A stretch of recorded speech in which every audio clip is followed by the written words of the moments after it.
there, today I'm talking about Michael Mann's film Ali, which of course, because of Michael Mann, has three different cuts. So this, this version, the commemorative cut, comes with the most recent cut. You also get the director's cut, which is region 1, and a normal theatrical cut, which is region 1 to whatever. So Michael Mann has lots of cuts, and each disc has different things in them. I mean, the director's cut has a commentary, which the other versions don't have. The other versions have very on basics.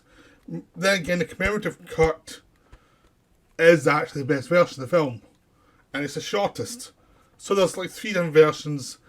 If you're a Michael Mann completionist like me, you'll get them all, and think yourself a complete fool for doing so. But what can you do? So, the big thing I should mention earlier on was this film did not do well when it was released. It was released in 2000, 2001. It was expected to be a big hit, a big crowd-pleasing film, and it was a much more serious from perspective because everyone was expecting because starred Will Smith to have basically be a pony show of all the great Ali stuff, all the show-offy things, all the showstopper, because Ali was a showman. One of the things he was a showman. He understood going into the build-up to a match to put on a show for the press so that it'd be reported upon, so that people would be interested in the fight, so they'd all come to the fight and there'd be a lot of buy-ins for the fight, and he'd make a lot of money. I mean, he was a showman. He understood the showmanship. So everyone thought that's what it was going to be. And it wasn't. One thing Michael Mann isn't that interested in the showmanship side of things. It's there, but he's interested in the social structure. Because he's interested in a certain amount of time between the early 60s and the mid 70s of Ali's life, which was him becoming champion, him becoming a Muslim publicly, which is in defiance of what people expected of him, because he started off as Cassius Clay, became Muhammad Ali. The authorities were very suspicious. They tried to draft him to basically put him in notice to follow what was requested by the government. He said no. He ended up getting his title stripped and banned from boxing for 5 years. And that's what the film's about, basically. It's him going through those 5-year period plus his comeback when he's older and he's past his peak, but he still has to. He's lost so much money from fighting the government that he has to push on and become champ again, even though no one's quite sure if he can pull it off. And it's about the struggle within your nature and the struggle to define yourself and the struggle with your own demons. Because that's a lot of stuff. That is a lot of stuff. And Ali, the film, always had the slight problem where it was an intimate epic, because it's all about the intimate side of Ali, but it's also the epic nature of 15 odd years of a narrative. So it's always a thing, and it was also the public side versus the private side. Because there's no way Ali would be Muhammad Ali all the time behind the scenes. He was interested in other things. He dealt with the Brotherhood of Muslims in America, and there's a lot of dealings with that. He knew Malcolm X. He grew up in basically apartheid South, which is what it was in America. Let's not fool ourselves with segregation, things like that. He went through a lot. So it's looking at that side as well as the showmanship side, and it's like what it is to be Ali, both the private side and the public side. A lot to do, and the problem with the film was always it was almost felt a bit unbalanced. I always felt like this was a good film, but it hadn't quite tipped up to what it could have been, and that's why I think the film didn't do that well on release. It was just like people expected something different. People expected a show. And they didn't get that. But they also expected something. If they weren't going to that, they were expecting something that was going to be the definite version of Ali. and it wasn't. It was something else. But it was interesting in being looking at the problematic sides of Ali's his womanizing, his difficulties, and the times when he stood up for himself and times when he didn't, when he should have. And it's all about the human being behind the facade.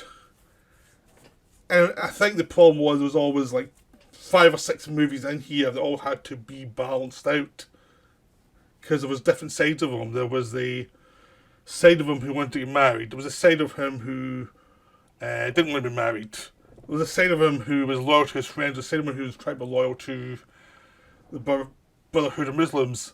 There was a side of him who wanted to fight back against America. There was a side of him who wanted to actually make money and do well. There was also the side of him who was competitive.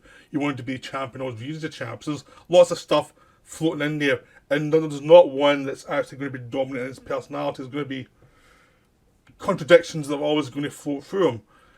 And the film never got that balance until this new cut. The new cut was based on Michael Mann, like 15 years later, looking back in the film and saying, oh, we could have cut some of this. Now, as you know, Michael Mann loves to recut films. He's always fidgeting with films. So, but this is the one time I think it really helped. I think it was a case of 15 years later, look back and actually could see the obvious little things that to do. It was just tightened up. There was a couple of added scenes, added context, a couple of other scenes. It was just little things that you added and little bits were cut out that helped the pacing. It just felt it was a bit quicker paced. But you also moved a couple of things at the end. There was a sequence at the end where he's running through the streets as he's training for the Rumble in the Jungle that was which came up, but then there was some scenes with marital issues. Now they switched around, so the marital issues then that scene, and then there was more of the development of marital issues. So it spread out and actually made a more complicated, propulsive look at Ali rather than something that just seemed to be a bit blocky in the pacing and stopped the film when it should begin really pushing forward to the end. So now, things like that, he actually managed to go back in and sort. Because it's always something that always pulled me at the film. It was like, you're into the film and suddenly this thing pulls you back out. And it just feels leaner, like he's cut little things, like there's little minor edits. It feels like, I'm not sure if they are minor edits. Maybe it's just the way he's added a couple of scenes that made you feel like certain scenes now go faster.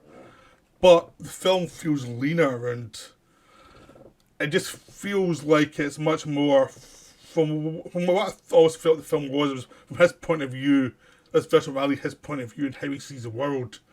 And how the world changes around him and how he's trying to always get a grip but also try and be himself. And it was about that, how the uptime, the slow times and how that affected him. And that was the story, basically. And it was a creation of his character through difficulties and the creation of his character through seeing his own flaws and seeing what he was and what he wasn't. And it just feels leaner here. It feels like this commemorative cut that Mann's found his film. It's 15 years too late for the box office, but the commemorative cut is the cut to watch. It really is. It's the, if you want the best version of the film, that's the version. Because there's also little things in there, a bit more of his family feels that it's there. There's a bit more about how the boxing world felt like he was apart from them because he wasn't going to their events after he won the title. He's actually much more interested in going and spend time with his pals and with Malcolm X, and how that was dangerous and how it felt dangerous to the people around, how the FBI and CIA looked at him and how he was viewed as a danger. It wasn't because he was a boxer, it was because he was a champion, he was assigned to people. And it was just that simple of his existence. Because of his existence, before he even did anything, was a problem. And then because he's a Muslim, it was even more of a problem. And it was like, he might give people too many ideas. And it was just this simple process of how governments can take you as an enemy. And how do you fight against it? Or do you fight against it? So the film is about all of that. The film's about the sense of the isolation of being famous, the isolation of basically being a figure to people that might not be real to them because you create a persona. So you've got Ali's got his own little inner circle. He's got his his trainer Angelo, played by Ron Silver, who's always there, but he's never, don't really do much dialogue, but he's always, one of the things about a good actor doing stuff, behind the scenes you've always seen him. The same with Jeffrey Wright's photographer, who's always following him, who's independent, but he's a friend. Again, there's a case of acting by not saying much, but actually telling you so much more, like how he sets up shots, the little things he says, how they land. These things are all important, and he's got Jamie Foxx as his slightly irritating to Angelo, frontman, the guy who works with him on the bullshit that he projects to the world. He already had it, but the guy helps him a lot more. But he's got his own problems with booze and drugs, and it's all about him dealing with people who are flawed and who are just people, and it's like his ties to them, you know, and they're the kind of ones that are still closest to him after all his problems. So it's a case of finding your friends, your actual friends, and not the people who buy into the facade. You know, the ones who actually care about you, but also try to deal with the fact that he is a womanizer, and he's never satisfied. He's always going to go to the next woman, He's always on the hunt, even though he doesn't really want to be, but he is. It's just his nature. He's just like he's a hunter, basically, because he's a fighter. He's just got this need to keep on going, even if he's happy. And he's also got some traditional views of how a marriage should be, and it's trying to deal with that and put that into real life, and you know, it struggles with that. So that's the kind of thing that people probably just want to see Ali the womanizer. They probably don't want to see Ali dealing with his wives and dealing with how a lot of the problems was his fault. And him knowing it's his fault. Him knowing that it's all down to him. He can blame other people, but it's really down to him. So Mann goes into that kind of thing. And he's quite subtle with it. He shows it, but he's not stopping for tons and tons of scenes explaining it. It's like, no, you've seen it in action, you've seen it in drama, like how it slowly falls apart. First marriage falls apart.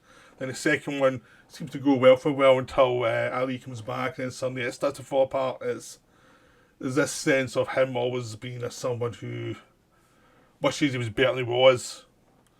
And you've seen a manipulator as well, as he goes into the fights, and how he's basically taunting his opponents, because that's a psychological thing he's got. He's always, how he changes his style. And the thing about the film is, like, when he comes back, his people are actually saying, look, you have different skills now. There's certain things you could do when you were young you can't do anymore because you're older. But there are other skills you've got that you didn't have when you were old, when you were young. Just experience. And it's how do you adjust those skills to still be a fighter. And it's like all that stuff Michael Mann's great at. He's in the ring with Ali. You've seen him making a move and it feels right because Michael Mann's good at detail. So even if he doesn't explain something to you, it feels right, and you can go back and watch the film and you can find out more detail just by the way he shot it.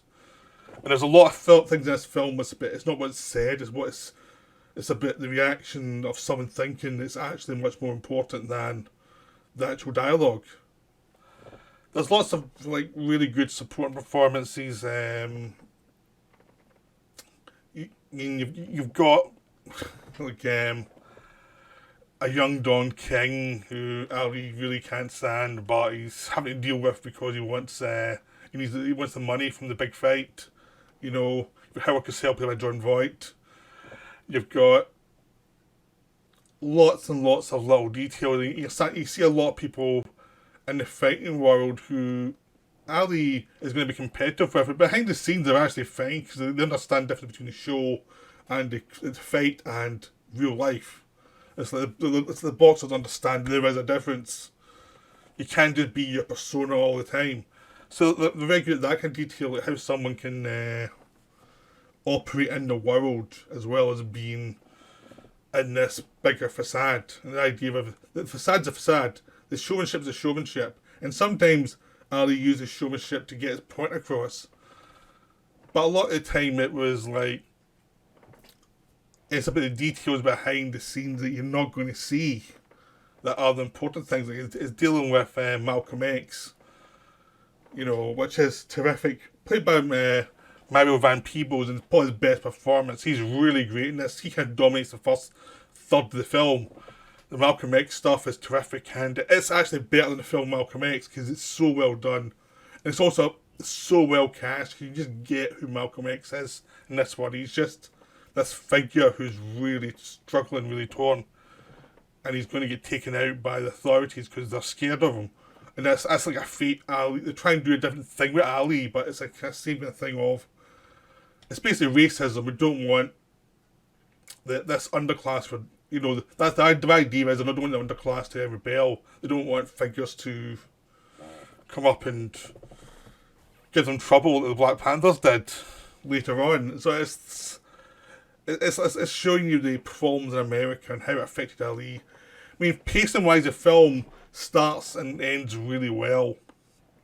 The middle section where Ali's under suspicion, where he loses a lot of his friends, he loses the Brotherhood of Muslims as well, their support because he's no longer popular because he rebelled against the system, basically because he was with them. There's things like that slow it down, but it's needed. It's needed so you can focus on Ali and like who he is under pressure. So it's not the biggest, most stylistic fireworks. It's just someone dealing with problems. I think that's another thing that people didn't want. You know, the first third you get a lot of Ali scenes. The final third you get a lot of Ali Will Smith being Ali. But in the middle it's much quieter. It's a bit how his friends crumble, how life beats him up, and how he survives it, and how he's trying to rein in the different aspects of his character and develop them and survive under pressure when the government's really coming for him. That's some of the strongest stuff, but it's not the fireworks stuff. But you need it to get the final third to work. You really need it. You need the kind of the feeling of up, down, and up again, and the sense of up against after a lot of damage. Which is a typical narrative structure. But here, the way it's done is a lot quieter. Some people expect a lot more speeches which you don't get. It's just surviving, which I like because it is very fair, but it's something that will put people off. So, just a warning, it might put you off. But I thought it was terrific. The whole film's terrific. The acting's great. It's probably Will Smith's best part. You know, he's really good as Ali, very good at the quiet scenes, very good at the boisterous stuff. The good thing about the new cut is it mixes better the idea of Ali being the public Ali and the private Ali, and how they're the same but different, and the nuances of difference. The film gets a balance better in this new cut of the private and public Ali. So before in the earlier cuts, it felt a bit dour, and you kind of lost some of the showmanship. But in this new cut, it's a bit shorter, and you get a sense of the highs and lows that are sharper. So it makes the showmanship part really come alive a lot more. Just by cutting a few things out, it just feels much cleaner and clearer of who this person is. That's what's good about this new cut. It just seems clear of all the things that were niggling and not quite working in previous cuts. Now all come together in this version. It really works a lot better. So that's me on Ali, the Michael Mann's Ali. It's definitely worth seeing, but especially in the new cut, because it kind of delivers what the film should have always been. But it was one of those films, I think it was shot so fast and it had to get hit a release date.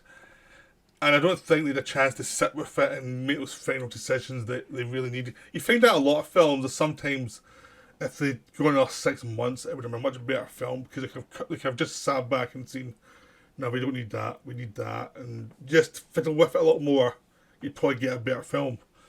Because everything's just not putting things together to finding the story, find the edit, to find what's interesting. So, I hope this video interested you, and I hope it gets you to go see Ali, because it's a very good film. And very untypical of Will Smith, because I don't like much of his stuff. A lot of stuff seems very boring to me, but this is one of his really good projects. So, that's me for now. Bye.